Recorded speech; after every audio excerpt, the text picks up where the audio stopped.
Un saludo al auditorio, estamos en su programa Diálogos con la Realidad y damos la más cordial bienvenida a nuestras entrevistadas del día de hoy, María Elisa Patrón y Mónica Askins. Es un gusto tenerlas en este día porque vamos a hablar de un tema sumamente importante, la economía social y solidaria relacionada con el género. Así que bueno, pues agradecemos mucho su presencia porque sabemos que ustedes son unas mujeres luchadoras, defensoras de los derechos humanos de las mujeres y eso nos da mucho gusto porque generalmente son temas que cobran relevancia en determinados días y para nosotras es fundamental, ¿no?, saber y conocer, escucharnos, reflexionarnos e intentar ampliar esta información a todos los rincones del país y del mundo. Quisiera plantear una primera pregunta que tiene que ver con un contexto generalizado que estamos viviendo actualmente en México. Según datos oficiales, se cree que 6 de cada 10 mujeres son víctimas de violencia en nuestro país y de múltiples formas de violencia, ¿no? Desde la violencia física, psicológica, sexual, económica, que seguramente será una de las que abordaremos con mayor ahínco durante esta entrevista. Para ustedes, ¿qué representa esta situación, esta violencia generalizada, esta cuestión patriarcal de dominación, de discriminación? ¿Podrían platicarnos un poquito desde los espacios en los que están, cómo ven esta violencia reflejada en las mujeres? Sí, otros datos como en la montaña de Guerrero, en una investigación reciente que hicimos, el 90% de las mujeres que viven en pareja piden permiso para salir de su casa. Entonces, eso también es un tipo de violencia. Entonces, hay lugares donde es mayor el grado de violencia que existe y de distintos tipos, ¿no? Pues vivir violencia en México y en el mundo es una situación que incluso nosotras mismas enfrentamos en algún momento de nuestras vidas. Creo que somos ejemplo también de haber superado situaciones difíciles y que por eso me dedico a trabajar con mujeres indígenas, porque antes de contribuir a esto tuve que resolver cosas de mi propia vida. Entonces creo que sobre todo vivir en una situación de violencia, vives en desesperanza, no ves muchas posibilidades de crecimiento, de plenitud, de felicidad, y entonces creo que eso hace que muchas mujeres estén en un estado de inacción y que al mismo tiempo les impide poder buscar alternativas, datos como este, ¿no? Que el 90% de las mujeres piden permiso para salir de su casa, le piden permiso al esposo. Creo que habla de situaciones que impiden mucho crecimiento y desarrollo personal de las mujeres. Y bueno, desde las comunidades en Comalcalco, en donde me encuentro, además de haber múltiples cuestiones de violencia, muchas veces ni siquiera son habladas, ¿no? Esto es impresionante. En el Comité de Derechos Humanos que hay ahí, 7 de cada 10 mujeres que asisten a terapia, por ejemplo, han sido víctimas de abuso sexual. Y es pensar en un 70% de mujeres que ha sufrido abuso sexual y que ni siquiera es verbalizada, denunciada, porque sufren más abusos, ¿no?, de otros tipos. Es algo que va dejando daños y que al final todos estos tipos de violencia van debilitando a las mujeres, ¿no?, a las personas, les impiden hablar, no se empoderan, ceden su economía, en la cuestión de economía, ceden su economía y su poder económico a los hombres y pues causa en la persona cosas tremendas. Sí, creo que como bien lo señalan ustedes, hay distintas formas de violencia ni siquiera visibles, ¿no? Y algunas recientemente han sido nombradas. El caso de la violencia económica, ¿no?, que pues tomó un lugar importante en una ley general de acceso de las mujeres a una vida libre de violencia, pero que de alguna manera genera una limitación fundamental para la autonomía de las mujeres. Muchas veces en las instituciones uno se pregunta por qué las mujeres no denuncian, por qué las mujeres no generan sus propias formas de vida, por qué las mujeres no trabajan, etc. Esto ¿cómo se vincula con este nuevo concepto de economía social y solidaria que ha venido tomando mayor relevancia para hacer frente a este cúmulo de experiencias que tienen las mujeres? No sé si desde las comunidades con las cuales ustedes han trabajado podrían compartirnos de qué forma ha favorecido. Junto a la violencia económica está la violencia patrimonial. O sea, en el mundo, de los bienes que hay en el mundo, el 1% son propiedad de las mujeres. Esto nos habla de cómo las mujeres son las más pobres del mundo. Sin embargo, las mujeres sí trabajan y son fundamentales en la economía de las familias, pero es algo que se niega. Incluso muchas mujeres les avergüenza decir que el esposo en realidad no es el proveedor de la familia. Y aunque ellas por años hayan sostenido a la familia, no lo dicen, porque es muy vergonzoso para ellas tener un esposo que no contribuye al ingreso familiar, aunque también es parte de mantener oculta la participación tan activa que tienen las mujeres en la economía en las comunidades indígenas. Las mujeres trabajan en el campo. El problema es que cuando se hace la venta de la producción principal, ya sea café, ya sea chile, las transacciones económicas se hacen, es algo exclusivamente masculino. Los hombres son los que van a realizar la venta de la producción, los que llegan a comprar, llamados coyotes o intermediarios, también son hombres, y entonces eso limita que las mujeres puedan ir a entrevistarse con un desconocido o alguien ajeno a la comunidad. Si con los mismos hombres de la comunidad hablar está cuestionado, pues con personas de fuera mucho más. Entonces, definitivamente, esta participación oculta de las mujeres en la economía afecta muchísimo la percepción, y la percepción que ella misma tiene de sí misma, porque ella misma no reconoce esos aportes que hace a los ingresos de la familia. En efecto, Mónica, justo María Luisa acaba de tocar un tema fundamental, que es la feminización de la pobreza.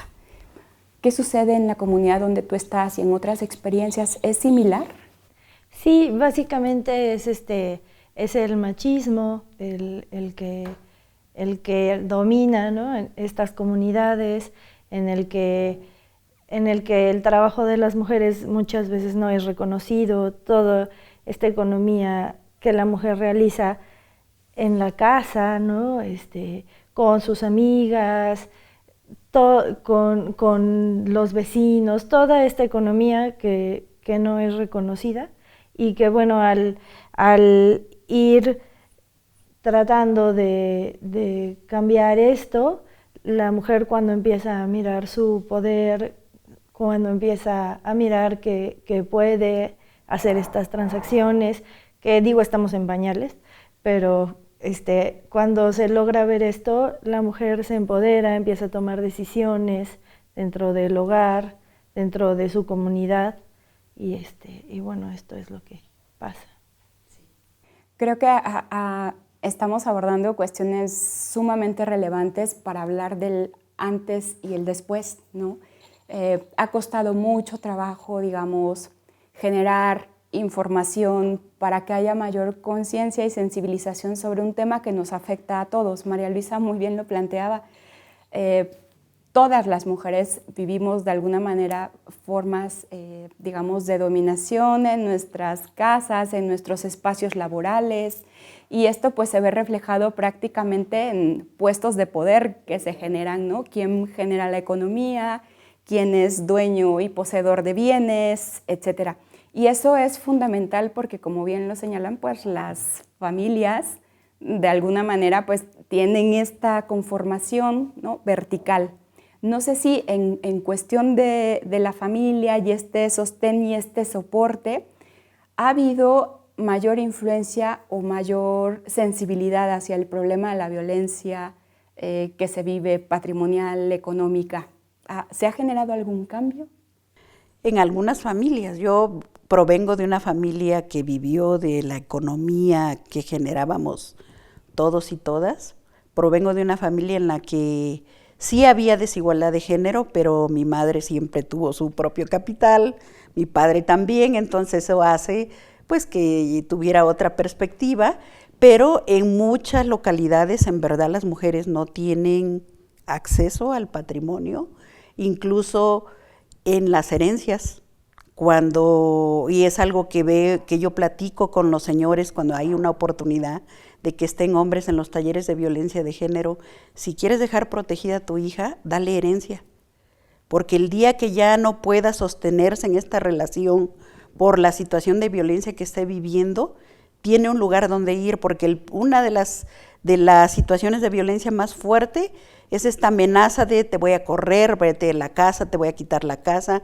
Entonces, como aunque hayan construido la vivienda juntos o el negocio juntos, quien es dueño de la vivienda o del negocio normalmente es el esposo, aunque hay culturas como la zapoteca, donde las mujeres tienen un papel fundamental en la comercialización de los productos y por lo tanto se traduce en un nivel económico distinto para las familias. No son familias que vivan en alta marginación como es la zona Totonaca o la zona Nahua del estado de Puebla u otras zonas indígenas de otros estados. Sí, Mónica. Pues yo creo que el trabajo es largo, hace falta mucha visibilización, ¿no? De esto y conciencia. Sin embargo, sí creo que sí, en algunas familias, como lo decía María Luisa, se generan cambios positivos. Sí, y para eso creo que pues tenemos que caminar de la mano, porque en efecto muchas de las políticas, de los talleres, de los proyectos están diseñados para las mujeres y siempre hay una omisión de esta formación y esta participación conjunta de los hombres, ¿no? Vamos a continuar dialogando sobre estos temas importantes. Regresamos en unos momentos a su programa Diálogos con la Realidad.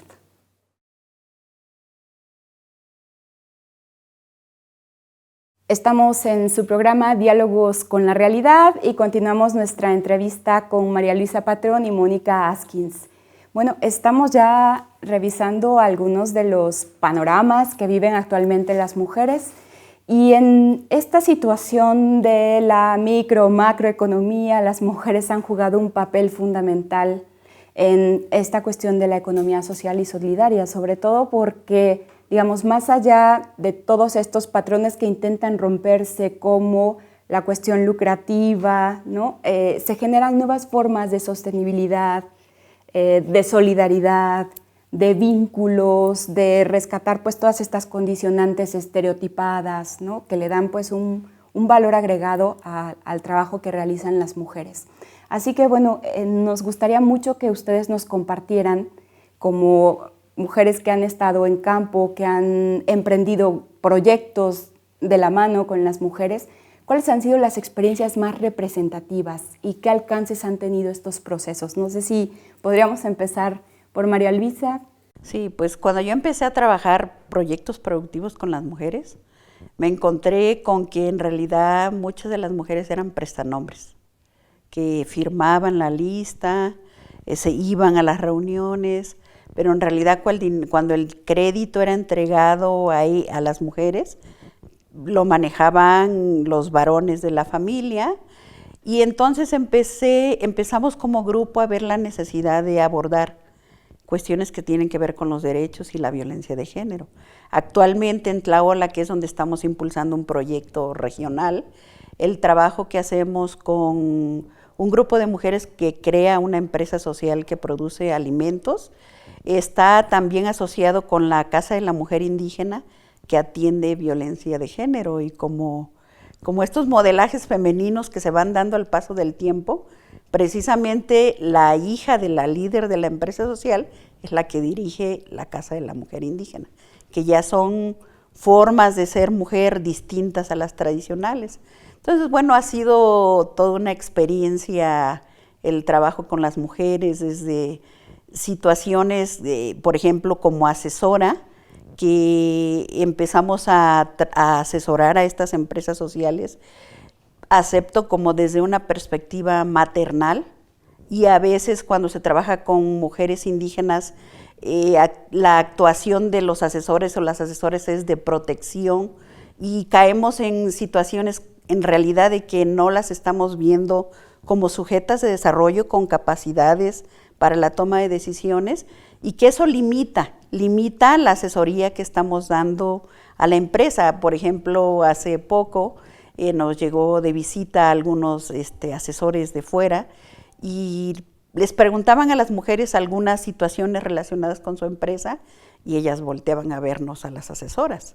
Y no es la primera vez que esto me ocurría, ya en realidad es algo que venía trabajando, de cómo como esa dependencia que era del esposo se traslada a la dependencia de las asesoras, ¿no?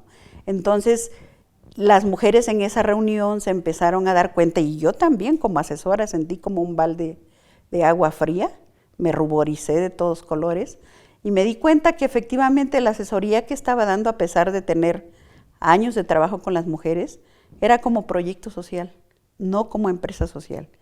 Y que entonces la forma en cómo nos estábamos relacionando también estaba haciendo que las mujeres no descubrieran su potencial y no se dieran cuenta de lo que implica el reto de impulsar una empresa social de mujeres indígenas, ¿no? Entonces ha sido de mucho aprendizaje, de compartir con ellas incluso situaciones cotidianas de su vida diaria, platicar, reír, ha habido de todo en esta relación de asesoría con las mujeres, ¿no?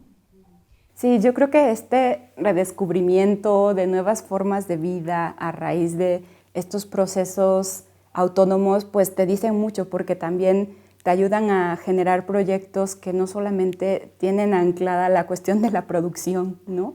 Sino, como bien dices, un proyecto de vida. Y creo que Mónica nos va a compartir también como en esta experiencia de la economía social y solidaria, que no podemos dejarla de ver como algo integrador, donde está en juego pues la vida de una mujer, la vida de su familia, siempre como con esta posibilidad, ¿no? de ser ella quien impulse o potencie también nuevas formas de relación, incluso con las mismas mujeres con las que se trabaja. Entonces, no sé si nos puedes compartir también tu experiencia.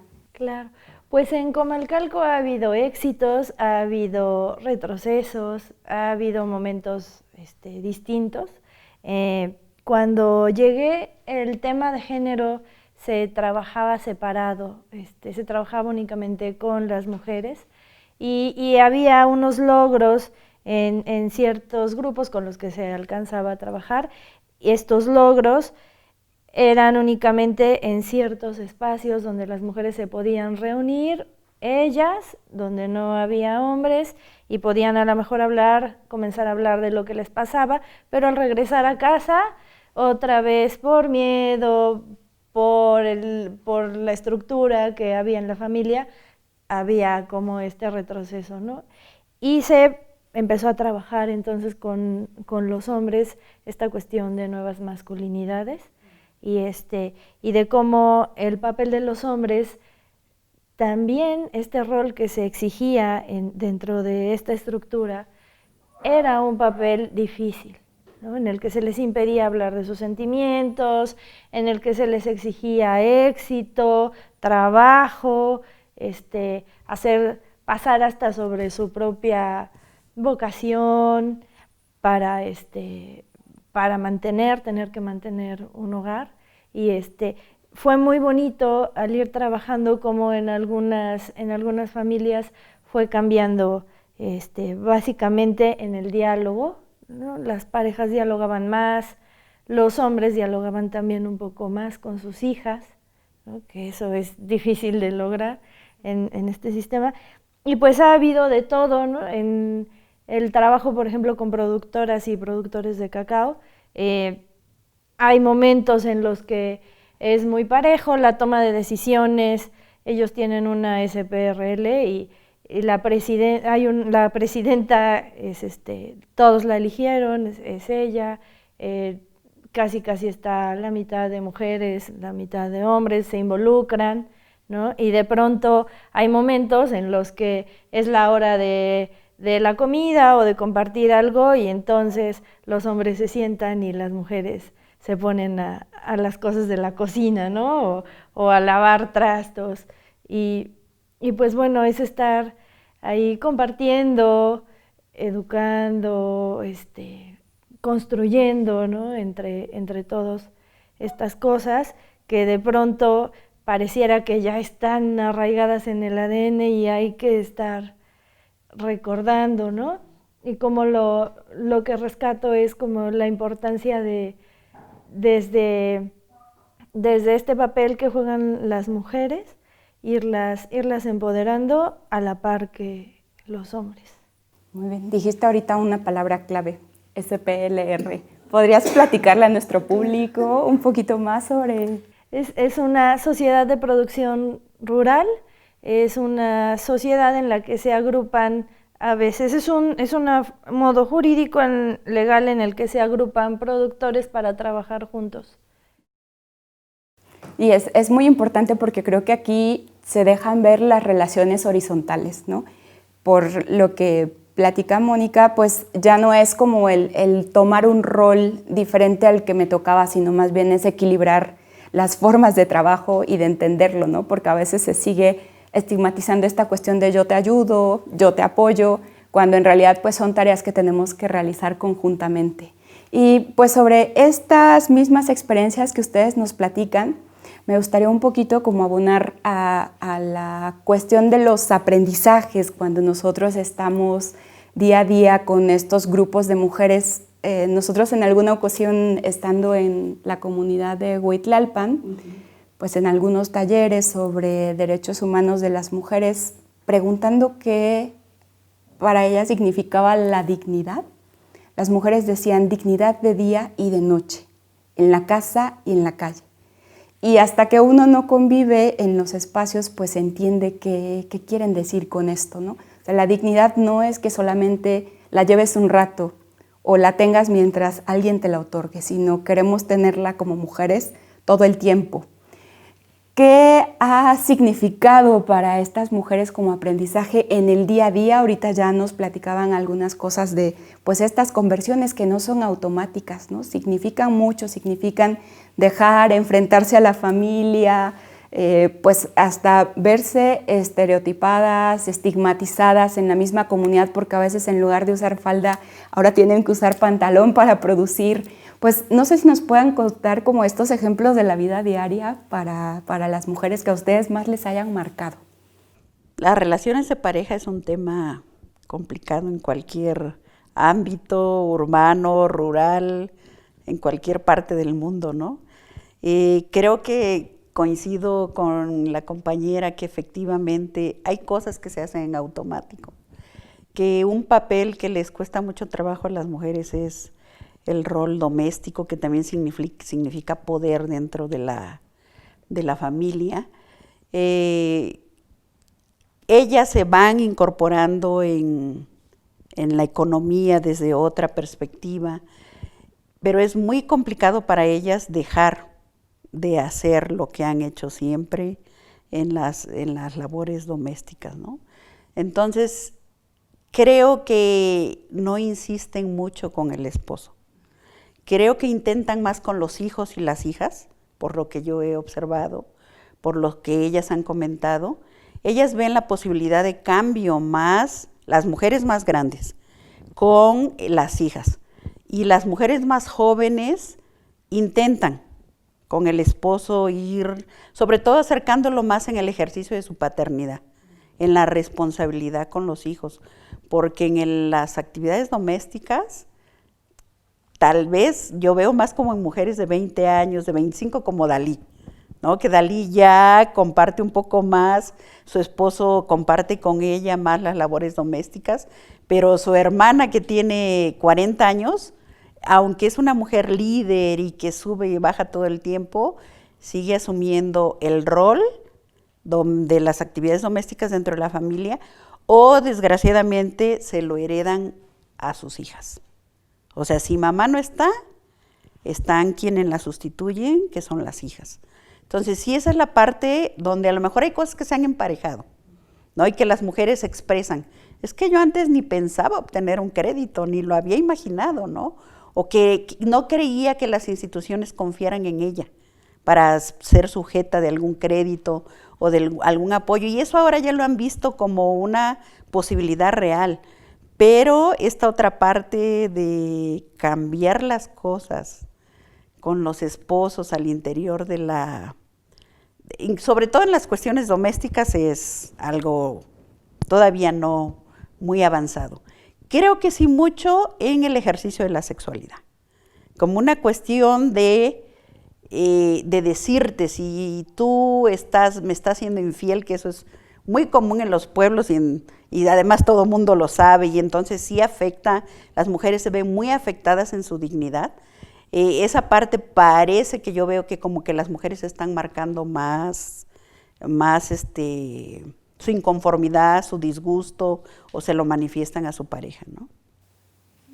Pues eso es, creo que, muy revelador, porque, digamos, las mujeres no solamente han sido desposeídas, despojadas, limitadas, relegadas a actividades, sino que incluso, bueno, está en juego totalmente, pues, su dignidad, ¿no? El hecho de estos proyectos macro gubernamentales, de la palabra de la mujer para préstamos, etcétera, pues claro que tiene que ver también como con toda una construcción que se ha hecho histórica de, pues, la voz de la mujer no cuenta, ¿no? Entonces, no sé si, Mónica, también nos puedas compartir cómo ves tú esta situación de la representación de la mujer en la comunidad para estos proyectos. Claro, pues en Comalcalco ha habido logros, por ejemplo, en cuestiones económicas, más que nada, por ejemplo, en una caja de ahorro, que hay ahí, el 75% de las mujeres, de los socios son mujeres, y del liderazgo en las asambleas, en el consejo, son 7 mujeres y un hombre, ¿no? Los que toman las decisiones, los que sustentan, y ellas bien contentas y contentos de que la palabra de la mujer valga, ¿no? De que se les crea cuando piden un crédito, todo esto que dice María Luisa. Y también en la cuestión de los productores ha habido cuestiones bien bonitas, ¿no? Hijas que su papá ya no puede trabajar por la edad del campo y que han decidido ellas como mujer retomar esto, ¿no? Que antes pues eran puros productores hombres, ¿no? No estaba bien visto. La mujer hacía el chocolate, por ejemplo. Y aquí ahora ellas trabajando e incluyendo a sus hijas, incluyendo a sobrinas y sobrinos, ¿no? A los menores como en un trabajo igual. Eso ha sido muy bonito allá en Comalcalco. Y además vamos viendo que se va dejando de lado como esta cuestión de las cuotas, que de repente se vuelven números, ¿no? Sino más bien hay una participación efectiva de las mujeres, que es finalmente lo que más nos importa. Pues regresamos a nuestro programa Diálogos con la Realidad para seguir conversando con nuestras entrevistadas. Estamos de vuelta con su programa Diálogos con la Realidad. Y pues ahora vamos a hablar de un tema fundamental, porque de alguna manera está vinculado como a esta forma de ser y estar en un contexto político, social, cultural y económico que de alguna manera pues domina, ¿no?, nuestra esencia, y tiene que ver pues con las prácticas gubernamentales que de alguna manera intentan establecer políticas para mejorar la situación de las mujeres. Yo quisiera preguntarles desde su experiencia si estos programas que de alguna manera intentan dar cobertura a mujeres solteras, a mujeres jefas de familia, a mujeres madres con hijos, etcétera, pues de alguna manera han favorecido la situación de las mujeres, han ido en retroceso de esta titularidad de derechos. ¿Cómo han visto ustedes esta experiencia, sobre todo en las comunidades? En los últimos 15 años han surgido una serie de programas de gobierno que canalizan subsidios hacia las mujeres. Uno de los más fuertes, de mayor inversión, es el Prospera, antes llamado Oportunidades y anteriormente Progresa. Ha subsistido por varios sexenios. Este programa incluso se dirigió a las mujeres porque se hizo una investigación en la que se descubrió que que los ingresos que genera una mujer, el 100% van a dar a la familia. Y los ingresos que generan los varones, solo un 10% va a dar a la familia. Y el resto puede ser que se invierta en tierras, en otros intereses que no están directamente relacionados con la satisfacción de necesidades. Cada año incrementa más el número de mujeres que reciben estos subsidios, que también es un medio de control del Estado, representado por el gobierno mexicano, en el que, por lo que he observado, se ha movido también mucho el rol de proveedor que tienen los hombres dentro de las familias.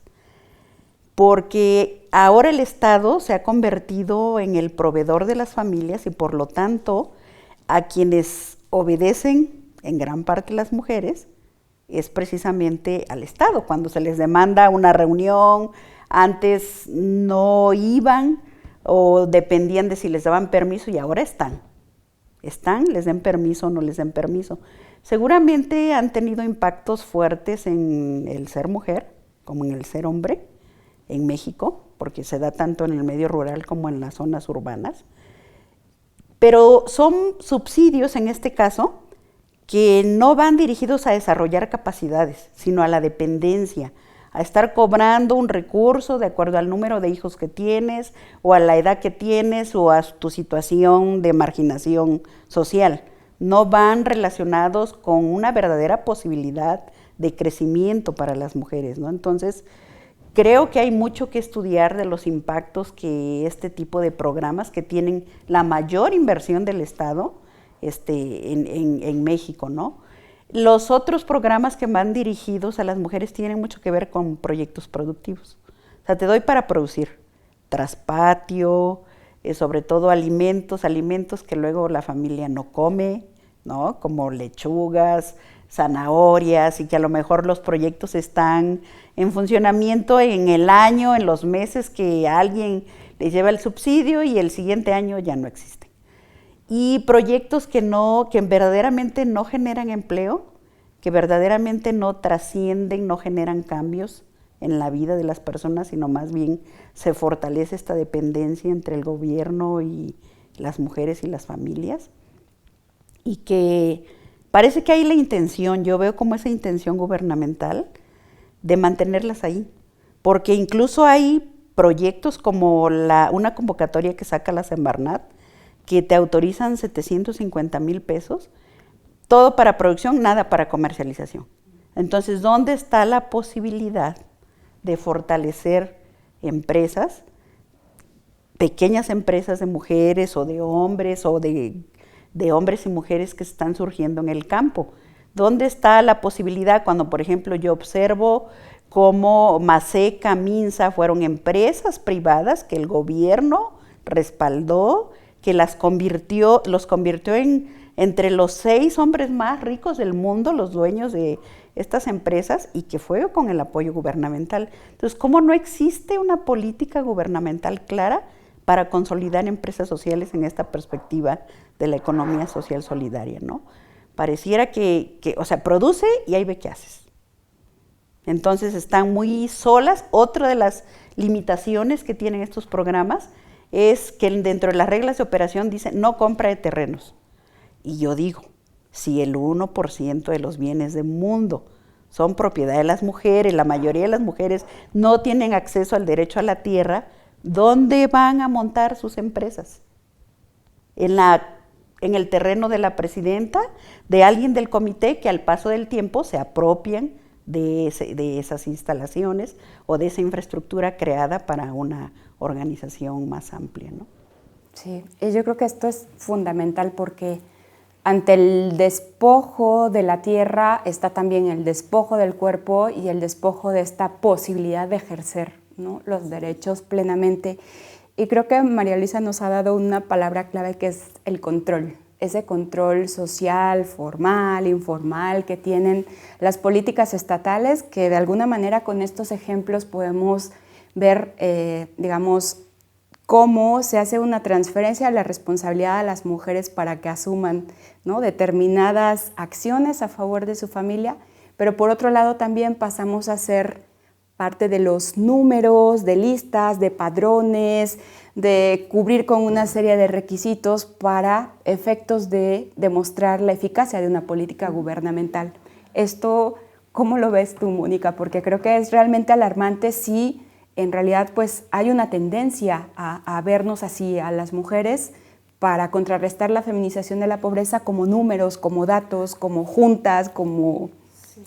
Sí, de hecho, por ejemplo, en el gobierno de allá, para cubrir las cuotas de género, a veces se ponen hubo casos que pusieron a las esposas, como diputadas, no puedo yo, pues pongo a mi esposa para cubrir la cuota de género y al fin yo digo que va a ser la esposa, ¿no? Por ejemplo. Y también me parece importante que ante la ley del trabajo tampoco hay una incidencia fundamental, ¿no? en la que se tome en cuenta la maternidad, la paternidad, las necesidades de las mujeres que trabajan en empresas, ¿no? Que muchas veces no se deja a las mujeres en un puesto de trabajo directivo porque entonces como si se embaraza tienen que no puede trabajar el mismo número de horas y la incapacidad y entonces se empieza a ver esto que se llama techos de cristal, que las mujeres llegan hasta cierto grado en los puestos de trabajo en las empresas y ya no suben de ahí porque las políticas no exigen que se tomen en cuenta esas necesidades y también a los hombres, ¿no? Esta parte de la paternidad, del tiempo con los hijos, con las hijas.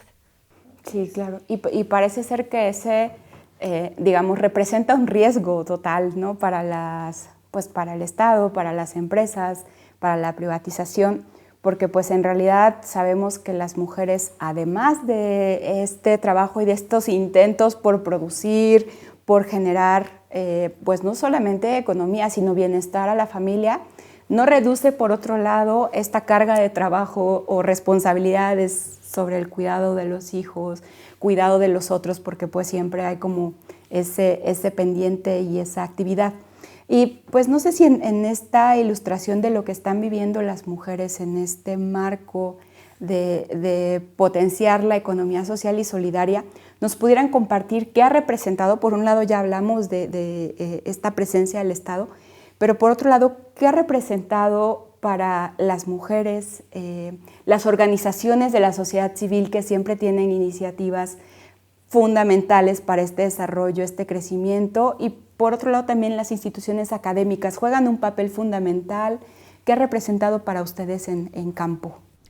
Mira, en la experiencia que yo he tenido de trabajo, creo que el mayor éxito está cuando logramos sumar recursos y sinergias, el gobierno, aún con sus formas de intervención, la sociedad civil organizada y la academia. He participado incluso en proyectos de corte internacional y he visto a lo largo del tiempo cómo esta tríada da mejores resultados. Para el caso específico de Mopampa, creo que el que la Universidad Iberoamericana, estoy segura que así es, nos esté apoyando con su asesoría, nos permite mirar cosas que no veíamos, que nos están atorando. Nos permite salir también de este círculo vicioso que a veces se va generando entre el grupo asesor y las mujeres que están cotidianamente construyendo su empresa social con muchos esfuerzos, tal vez todavía no suficientes para consolidarlo y significan mucho más retos de ambas partes, de la tríada, diría yo, no de los cuatro, porque son las mujeres organizadas, la sociedad civil organizada, la academia y el gobierno que hace su papel, y que no verlo y no aprovechar los recursos estaríamos también no aprovechando la oportunidad que ellos están dando, ¿no? Entonces, creo que nos da esperanza de que juntos podemos lograr algo diferente. En la economía social solidaria yo no soy experta, sino más bien A veces es mi intuición la que me guía. He aprendido a escucharme y eso me ayuda.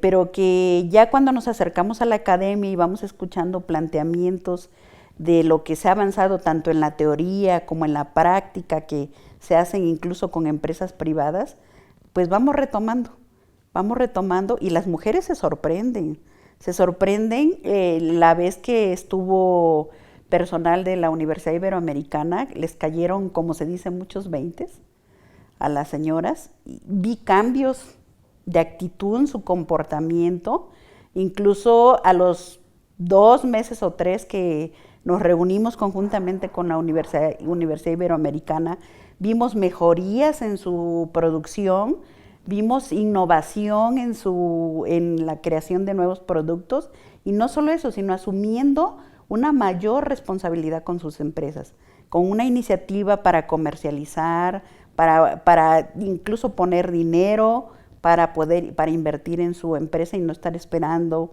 que bajen los subsidios, que si bien es cierto resuelven, también atan en este trabajo autogestivo que requiere la economía social solidaria, ¿no? Mónica, no sé si tú también nos puedas compartir algo al respecto. Pues bueno, coincido con María, que es bien importante el trabajo vinculado, ¿no? con estas estos 4 sectores, que el ayudar a visibilizar, a mirar, ¿no? Cada quien desde su perspectiva, pues contribuye a ir dando pasos, faltan pasos.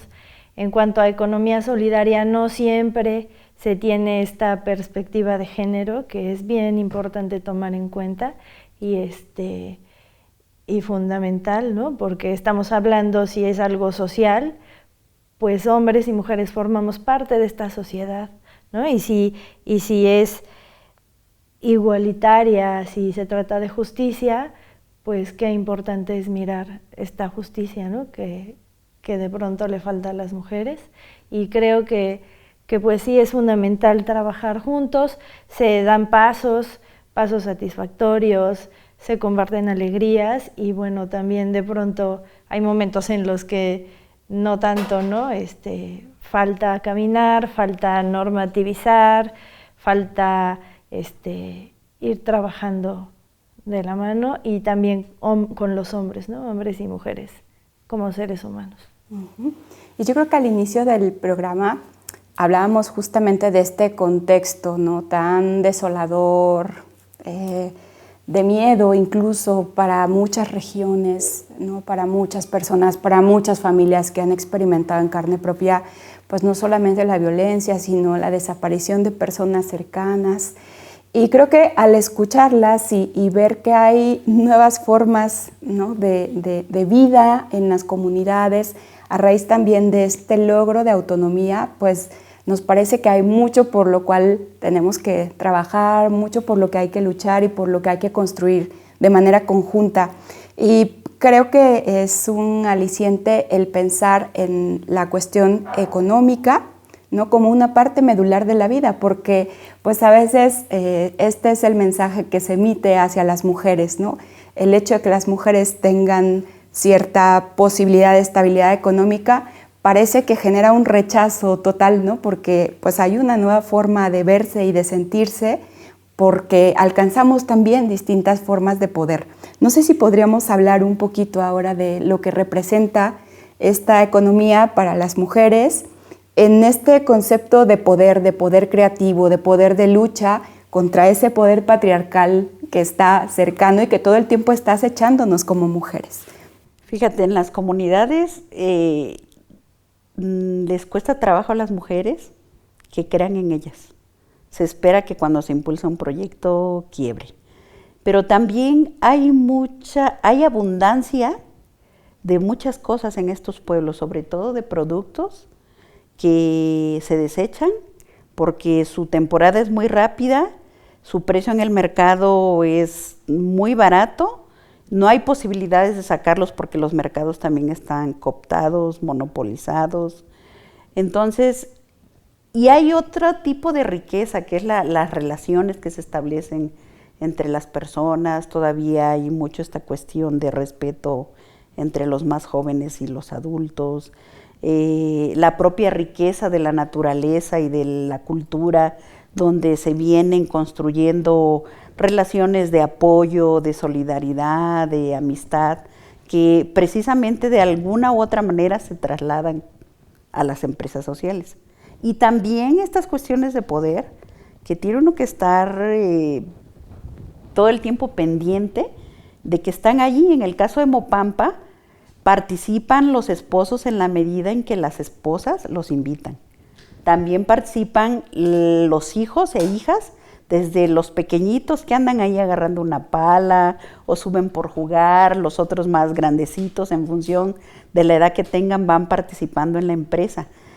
Pero también se observan choques de poder entre las familias que son parte de la organización y que uno como asesora va uno equilibrando en ocasiones y tiene uno la estrategia de poder hacerlo, pero para que no se caiga como en la polarización de los poderes dentro de la organización y que limiten el crecimiento. Pero pues al final de cuentas, siempre digo, cuando me preocupo por estas cosas, que se han vivido por años y que seguramente van a encontrar el acomodo, porque así han vivido, han compartido en la comunidad muchas cosas, en la colonia, en la calle, y en cuestiones de afectación se vuelven hermanos, ¿no? Entonces que más bien hay que confiar y establecer, apoyarles a establecer procedimientos, reglamentos que ellas mismas propongan y que se comprometan con esto, pero hacer consciente que el poder está en todos lados, no negarlo, porque si lo negamos puede saltar como un conflicto que se lleve a las empresas al traste, ¿no?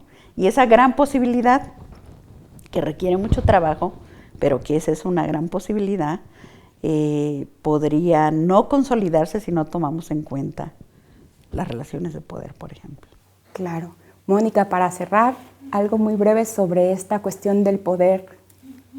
Bueno, poder enfocado a dos tipos, ¿no? El poder mal utilizado, que bueno, que es importante mirarlo, no repetir la cuestión entre mujeres de machismo, y el poder que da también, el poder, pues no sé si es bien utilizado o enfocado o canalizado, pero ese poder que da, yo creo que también la economía es el pretexto que le da a las mujeres la capacidad de poder decidir, de poder decir no también, ¿no? De poder aceptar, de poder salir de su hogar cuando no están siendo felices, ¿no? De poder convivir, ¿no? Esto que decían, no es solamente la economía, sino los lazos que se hacen entre mujeres, de poder sentirse apoyadas. Creo que es algo que brinda este pretexto económico. Pues muchísimas gracias a las dos, María Luisa, Mónica, por estas experiencias tan maravillosas, porque creo que nos abren mucho los ojos y el corazón para poder continuar esta lucha, que es pues alcanzar finalmente la titularidad de los derechos y que seamos tratadas y respetadas de forma digna. Pues nos despedimos, los esperamos en su próxima edición, Diálogos con la Realidad. Ha sido un gusto. Muchas gracias. Igualmente.